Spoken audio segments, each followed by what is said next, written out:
నా దృష్టిలో అయితే human is equal to plant. ఖచ్చితంగా నా మైండ్ సెట్ అట్లాగే ఉంటది. నాదే కాదు మా ఇంట్లో వాళ్ళందరి మైండ్ సెట్ అట్లాగే ఉంటది. ఏ సీజన్ వచ్చినా గానీ ఏమనుకోము గానీ, ఈ సమ్మర్ సీజన్ వచ్చిందంటే ఏడలేని బాధ, భయము అన్నీ వచ్చేస్తాయి.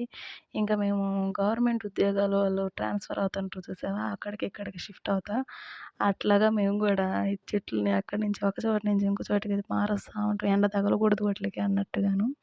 ఇంక మేము అయి టెర్రస్ మీద ఉంచాము ఫస్ట్‌లో. ఇప్పుడేందంటే మాకు కిచెన్ ఔట్ సైడ్ కొంచెం బయటుంటదనమాట. దానికి టెంకాయ చెట్టు నీడ పడతా ఉంటది. అందుకనేసి ఆ ప్లాంట్స్ మళ్ళీ తీసుకొనొచ్చి ఇక్కడ పెట్టాము. కిచెన్ స్లాబ్ మీద.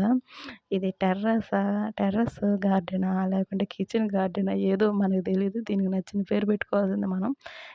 ఫిబ్రవరిలోనే దంచి కొడుతుంది ఎండ అసలు ఉబ్బగా అసలు ఎంత వేడిగా ఉంటుందో.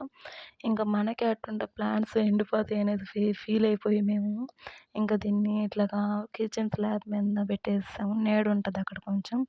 ఇంక బాగుంటది. మేము కూడా ఎంజాయ్‌గా ఉంటది. మేము ఎప్పుడైనా గానీ బయట కూర్చోంటాం అనమాట. ఇంక ఇక్కడైతే నీడొస్తది గదా! ఇంక చెట్ల మధ్యలో కూర్చొని ఎంచక్కా బాగుండొచ్చనేసి ప్లాన్ చేసేసాం అనమాట.